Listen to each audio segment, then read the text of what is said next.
Hello viewers, welcome to Ideal English Tutorial.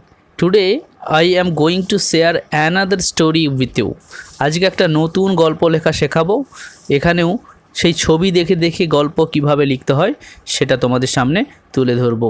এর আগেও কয়েকটি ভিডিও করা হয়েছে, তোমরা সেই ভিডিওগুলো দেখে নেবে। তো আজকে দেখো এখানে 10টা ছবি রয়েছে।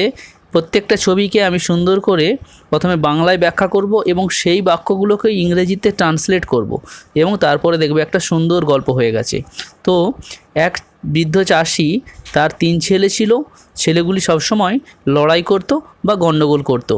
তো তাদেরকে সে বৃদ্ধ চাষি সেই লাঠি ভাঙার গল্পটা এখানে বলা হয়েছে। তো তোমরা পুরো ভিডিওটি ভালো করে অবশ্যই দেখে আমাকে কমেন্টে জানাবে যে এই ধরনের ভিডিও তোমরা চাও কি না, তাহলে আমি আগামী দিনে এই ধরনের ভিডিও আবার তৈরি করব। তো তাহলে প্রথম যে কাজটা সেটা হচ্ছে তোমার গল্পের টাইটেলটা দিতে হবে। অর্থাৎ এই গল্পটা কি হলো, এই গল্পটা হচ্ছে এভাবে টাইটেল দেওয়া যেতে পারে যে an old farmer and his 3 sons.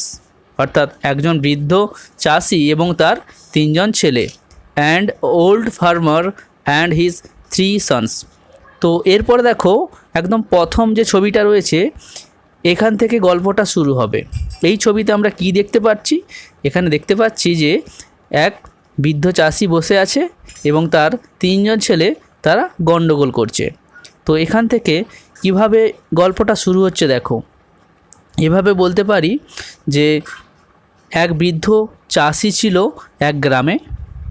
ইংরেজিটা কিভাবে হবে? ওয়ান্স আপন এ টাইম, অর্থাৎ কোনো এক সময়। Once upon a time and old farmer lived in a village. এক বৃদ্ধ চাষি এক গ্রামে বাস করত। Once upon a time and old farmer lived in a village হয়ে গেল। তারপরে তার 3 জন ছেলে ছিল। এটা বলতে পারি, কি লিখব? He had 3 sons. He had 3 sons. অর্থাৎ থাকা বোঝাতে আমরা হ্যাড ব্যবহার করি। অর্থাৎ তার 3 জন ছেলে ছিল। He had 3 sons. যেহেতু এটা পাস্ট টেন্স তাই এখানে হ্যাড হয়েছে। তো এরপরে দেখো চাষি এখানে মাথায় হাত দিয়ে বসে আছে। অর্থাৎ চাষির মনে আনন্দ নেই। অর্থাৎ চাষি খুব চিন্তিত। কেন চিন্তিত? কারণ তার ছেলেরা সবসময় মারপিট করে। তো এটাকে এভাবে লিখতে পারি, হি ওয়াজ নট হ্যাপি। সে খুশি ছিল না। He was not happy because his sons always quarreled with one another.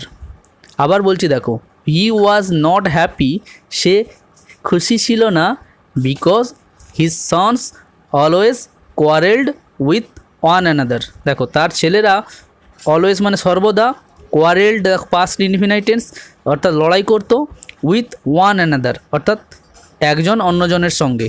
যদি এখানে 2 জন ছেলে হতো তাহলে কিন্তু এটা ইচ আদার হতো, কিন্তু যেহেতু 3 জন হয়েছে তাই মনে রাখবে মোর দ্যান 2 পিপল হলে অর্থাৎ 2 জনের বেশি হলে আমরা সবসময় ওয়ান অ্যানাদার ইউজ করব। ওকে, দেখো দ্বিতীয় ছবিতে এখানে একটা ল্যাম্প বা আলো দেখানো রয়েছে। তো এর দ্বারা বোঝাচ্ছে যে সে কিছু পরিকল্পনা করছে তার ছেলেদের শিক্ষা দেওয়ার জন্য। তো মনে রাখবে সবসময় পাস্ট ইনডিফিনাইট টেন্সে লিখতে হবে। তাই বাক্যটা হবে he made a plan to teach them a lesson.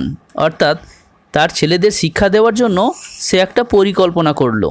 He made a plan to teach them a lesson. এরপর দেখো তৃতীয় ছবিতে সে কিছু লাঠি সংগ্রহ করছে। হি কালেক্টেড সাম স্টিক্স। হি কালেক্টেড সাম স্টিক্স। স্টিক কথার অর্থ হলো লাঠি আর কালেক্ট কথার অর্থ হলো সংগ্রহ করা। এরপর দেখো চতুর্থ ছবিতে সেই সংগ্রহ করা লাঠিগুলো দিয়ে সে কিছু লাঠির আঁটি বা বান্ডিল তৈরি করছে। তো এটার ইংরেজি কি হবে? He made 3 bundles of sticks. He made 3 bundles of sticks. দেখো এখানে 3টে বান্ডেল রয়েছে, তাই বলতে পারি যে he made 3 bundles of sticks. অর্থাৎ লাঠির 3টে বান্ডিল সে তৈরি করলো। এরপরে চলে আসবো পঞ্চম ছবিতে। এখানে দেখো সে প্রত্যেকটি ছেলেকে একটি করে লাঠির বান্ডিল হাতে দিচ্ছে এবং তাদেরকে ওই একটি করে বান্ডিল ভাঙতে আদেশ করছে। তো এটাকে একটু ভালো করে বুঝে ইংরেজিতে করলে কেমন হবে দেখো, he gave a bundle of sticks to each son, অর্থাৎ সে প্রত্যেক ছেলেকে একটা করে লাঠির বান্ডেল হাতে দিল।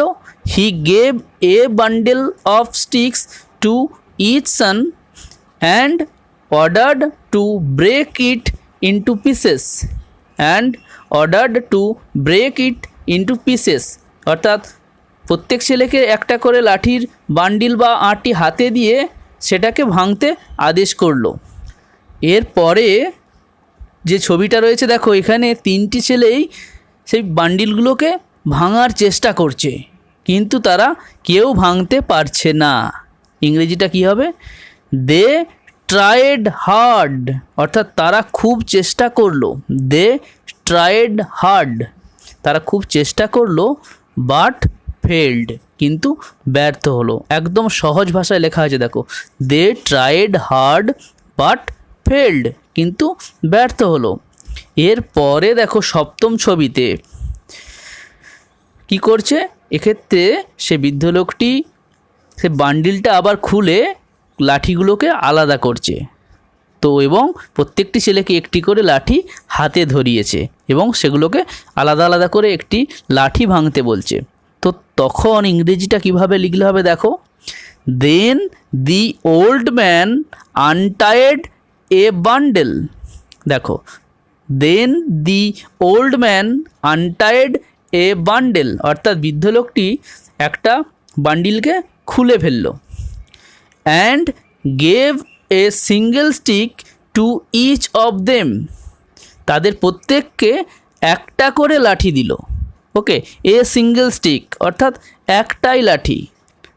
দেন the old man untied a bundle and gave a single stick to each of them. দেখো, ইচ অফ দেম মানে হচ্ছে তাদের প্রত্যেককে আলাদা করে, তাই বলা হচ্ছে ইচ অফ দেম। এরপরে দেখো তারপরে যে ছবি রয়েছে সেখানে দেখো ছেলেগুলি কি করছে, প্রত্যেকটি লাঠিকে সহজেই তারা ভেঙে ফেললো। ইংরেজিটা কী হবে? This time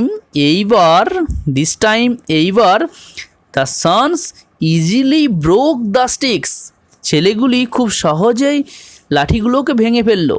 the sons easily broke the sticks. তারপরে দেখো এখানে বৃদ্ধ লোকটি তার ছেলেদের কিছু উপদেশ দিচ্ছে।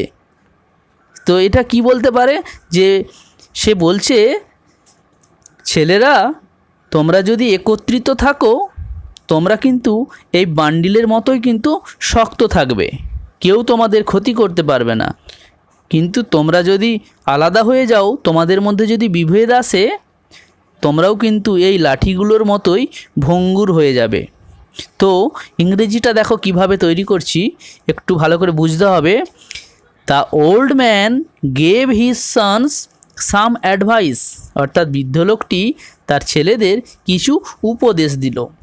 হি সেড, সে বলল, my sons, if you are united you will be as strong as the bundle. যদি তোমরা একত্রিত থাকো তোমরা এই বান্ডেলের মতোই শক্ত থাকবে। Nobody will be able to harm you, তোমাদের কেউ ক্ষতি করতে পারবে না। But if you are divided, কিন্তু তোমরা যদি আলাদা হয়ে যাও, you will be broken as easily as these sticks, তোমরাও এই লাঠিগুলোর মতোই সহজেই ভেঙে পড়বে, অর্থাৎ সহজেই তোমাদের লোকে ক্ষতি করে দেবে। তো আশা করি তোমরা এই বাক্যটা বুঝতে পারলে। এরপর দেখো একদম শেষ ছবিতে কি হচ্ছে, চাষি মোটামুটি খুব খুশি, বৃদ্ধ লোকটি খুব খুশি হয়েছে এবং তার ছেলেরাও বুঝেছে যে তাদেরও একসঙ্গে থাকতে হবে, ঝগড়া করা চলবে না। তো এক্ষেত্রে ইংরেজিটা এভাবে লেখা যাবে, দেন দ্য সন্স ওয়ার ইউনাইটেড, তারপরে ছেলেরা একত্রিত হলো। দে স্টার্টেড লিভিং পিসফুলি, তারা শান্তিতে বসবাস করতে লাগলো। দে স্টার্টেড লিভিং পিসফুলি, মনে রাখবে স্টার্ট কথার পরে যে ভার্বটা হয় তার সঙ্গে আইএনজি দিতে হয়। তাই দেখো স্টার্টেড লিভিং হয়েছে, দে স্টার্টেড লিভিং পিসফুলি। একদম শেষ বাক্য দেখো, দি old man also was very happy, the old man also was very happy. তো এই হলো আজকের গল্প। তো মোটামুটি একটা গল্প মোটামুটি তৈরি হলো। এখান থেকে যে মোরালটা আমরা পেতে পারি বা লিখতে পারি সেটা হচ্ছে কি, যে একতাই বল, unity is strength, unity is strength. অথবা এটা বলতে পারি যে united we stand, divided we fall, united we stand, divided we fall. এটাও কিন্তু আমরা মোরাল হিসেবে লিখতে পারি। তো যদি ভিডিওটি তোমাদের ভালো লাগে বা এই পদ্ধতিটা ভালো লাগে অবশ্যই সঙ্গে থেকো এবং এই ধরনের ভিডিওগুলো একটু সবাইয়ের মধ্যে শেয়ার করে দিও, যাতে অনেকেই এর দ্বারা উপকৃত হয়। আর ভিডিওতে অবশ্যই একটা লাইক দিয়ে আমাকে কমেন্ট করবে। ভালো থেকো। Love English, English will love you.